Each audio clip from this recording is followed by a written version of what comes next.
Salve rapaziada, nós somos o Trocando Ideia na Quebrada e eu venho aqui no começo desse vídeo pra explicar pra vocês. Hoje o vídeo é com a Tawane Teodoro, ela é slammer, poeta, mina top, representa. Eu só tô aqui pra avisar que o vídeo dela ficou muito grande, então a gente vai dividir em duas partes e essa daqui é a primeira, beleza? Bom, eu espero que vocês curtam, ficam aí com a primeira parte do vídeo. Valeu! Ah, não se esquece, curte, compartilha, mostra aí pra galera, vamos fazer a mensagem chegar, gente. Por favor, isso ajuda pra caramba. Valeu, fica com o vídeo aí. Meu nome é Tawane, eu tenho 20 anos e nascida e criada aqui no bairro do Capão Redondo. Eu sou poeta, slammer, que é quem participa das competições de poesias, né? E organizadora cultural, tanto do Sarau do Capão como do Slam do Bronx. A gente tava vendo, você participou do Vila Guilhermina também. Como é que foi pra vocês? Então, o Slam da Guilhermina eu tenho um carinho muito grande por ele, por duas coisas, né? Um, que a energia dele é muito boa, porque é sempre lotado, principalmente as finais dele, é de uma energia absurda, assim. E outra porque é o primeiro slam que acontece na rua, tipo, do mundo, assim, é o primeiro slam que aconteceu na rua. Então ele tem essas duas coisas, né? De ter uma energia muito boa, de ser o primeiro slam feito na rua, então ele é diferente dos outros, assim. Então eu sempre gostei muito de ir pra lá. E aí é um slam que é muito longe, né? Então ele termina à tarde também. Então é osso pra colar lá, só que eu, sempre que dá, eu tô lá. E aí ano passado eu ganhei a final deles, e aí esse ano eu fiquei em segundo lugar. Mano, é sempre uma energia muito diferente, assim, tipo, eu amo batalhar lá. Acho incrível mesmo. O que é slam? Então, slam é uma competição de poesia falada, que aí tem algumas regrinhas, né, de poesias autorais, não pode instrumento musical, adereço, figurino, é só você, seu corpo e sua voz, só. E aqui em São Paulo é o estado que mais tem slams, assim, a gente tá chegando em média em torno de 50 slams, assim. Aí depois o estado que mais tem vai ser 20, 25 slams, assim. Então é como começou aqui, né, o movimento se expandiu primeiro pra cá.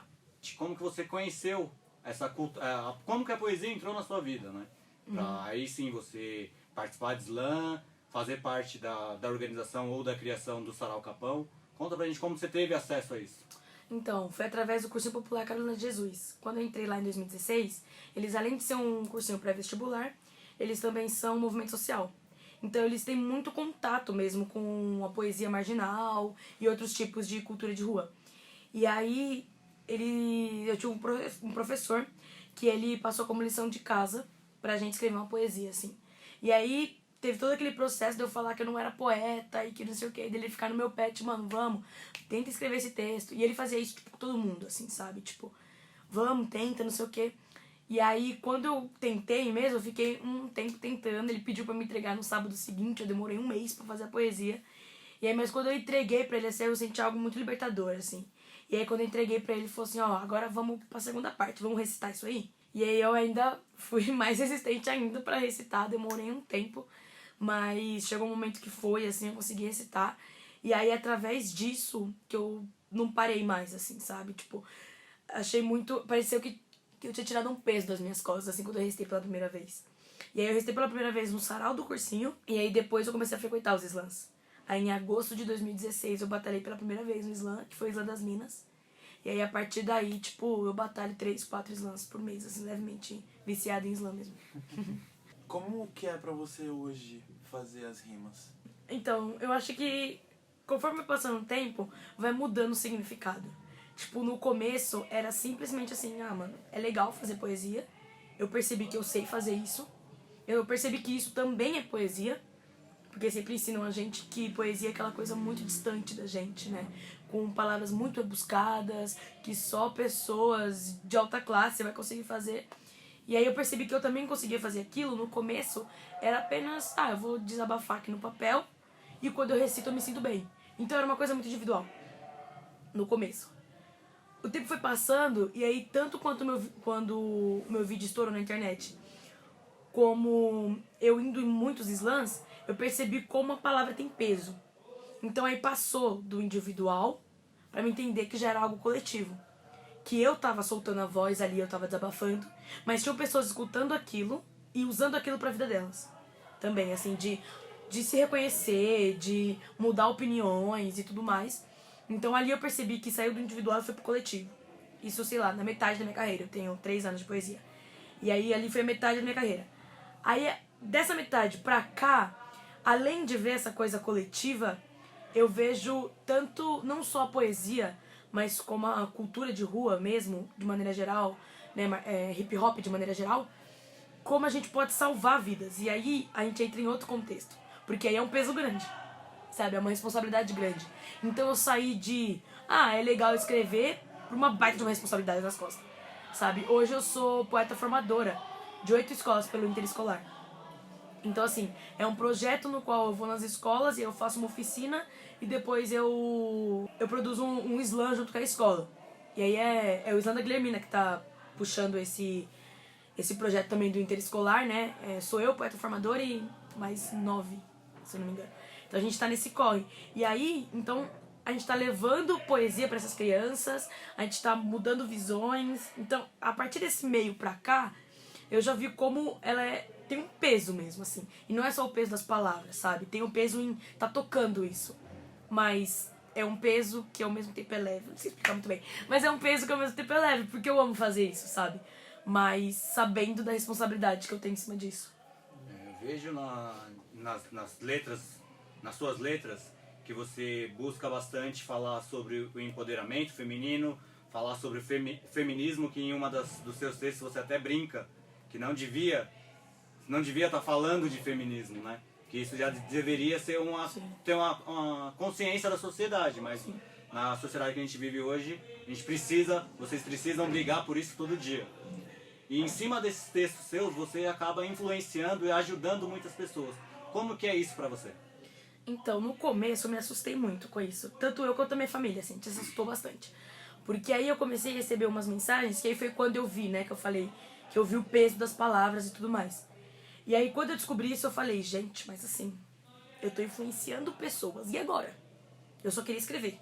Eu não queria isso, sabe? Porque aí eu sinto que é uma responsabilidade muito grande. E eu não sabia como que eu ia lidar com isso mesmo. Aí eu passei um tempo de susto, assim. E aí hoje eu já acho que é importante, a gente precisa de pessoas nessa linha da frente. E se eu já tô aqui, não vou sair, sabe? Então eu lido com isso com uma responsabilidade muito grande de saber o quão pesado isso é. E tipo assim, se eu falar aqui, vai ter mais peso pra algumas pessoas, sabe? Tipo, tem pessoas que me mandam mensagem, tipo, olha, o que você acha do meu texto? Então assim, eles se sentem confortáveis pra mandar as coisas pra mim, porque acham que eu sei da coisa, sabe? Então assim, a partir do momento que isso começou a acontecer, eu entendi toda a responsabilidade que eu tenho em cima disso. Então passou de simplesmente eu desabafar mesmo e falar minha opinião principalmente sobre críticas sociais, de maneira geral, pra influenciar e dar força pra essas pessoas. Então mudou bastante, assim, mas por enquanto tô sabendo lidar. Mas o slam tem como característica as pessoas da quebrada mesmo? Ou tem, tipo, gente, vou colocar assim, playboy, burguês, que participa também? Ou é só uma coisa da quebrada? Então é muito difícil você ver, tipo, playboy participando. É muito difícil, é mais nas quebradas. Geralmente os slams, eles acontecem mais nas quebradas. E como tem essa coisa da crítica social, então geralmente, né, vai ser a gente da periferia que tá fazendo. Já vi batalhando? Já. Mas é bem raro, assim. É bem raro. E aí a gente fica até nessa, porque o slam, ele tem essa coisa de ter críticas sociais, né, falar sobre isso. E aí a gente fica vendo, assim, quem tá sendo verdadeiro, saca? Porque acaba, então o padrão do slam é a crítica social. Então, beleza, eu tenho que fazer crítica social. E aí as pessoas acabam falando de um local de fala que não é delas. Então, isso acontece, mas isso acontece também em qualquer tipo de arte, assim, né? Não é só no slam, acontece em qualquer tipo. Então, acaba tendo um pouco isso. Porém, você achar playboy assim é muito difícil. Mais fácil você achar playboy no público, né? Porque já é uma cultura hip hop. Então, acho que já é caracterizado, sabe? Tipo, pra gente da quebrada, pá. Então, é bem mais difícil achar playboy. Como é pra você olhar pra plateia e ter um playboy te assistindo?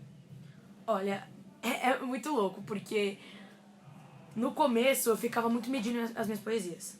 Muito numa coisa assim, tipo, tá. Mas é que eu falar a minha crítica social pra quem tá do meu lado é uma coisa. Porque eu concordo, você concorda, eu tô falando, você vai aplaudir. tá ótimo. Aí quando você vai falar pra quem as suas poesias fala contra, você tá julgando alguém, e aí quem tá te assistindo é esse tipo de pessoa, no começo eu falava, meu, eu não vou falar isso aqui, porque ele vai ficar ofendido. E aí eu em muito tempo eu olhava o ambiente e falava, não, que aqui não vai pegar bem, não, melhor não. Hoje eu já falo, você tá se ofendendo é porque tá devendo, não é mesmo? Senão não tem por que se ofender. Então hoje eu sou mais tranquila com isso. Tipo, eu falo mesmo as poesias que tem que falar. Se tiver que cobrar alguma coisa, venha cobrar, venha conversar comigo. Não tenho o mínimo de problema de trocar ideia. Então vamos trocar ideia, vamos pra você mesmo entender sobre o que eu tô falando e de que ponto que eu tô falando. E principalmente de quem eu tô falando realmente. Então hoje eu sou bem mais tranquila com isso, assim, tipo, recito mesmo, em qualquer lugar que tiver que falar. A única coisa que eu tenho um pouco de censura é com criança. Então não vou ter criança no ambiente. Se eu tiver em competição, essas crianças estão acompanhadas dos pais. E aí os pais levaram essas crianças. Então assim, eles sabem do que tava fazendo.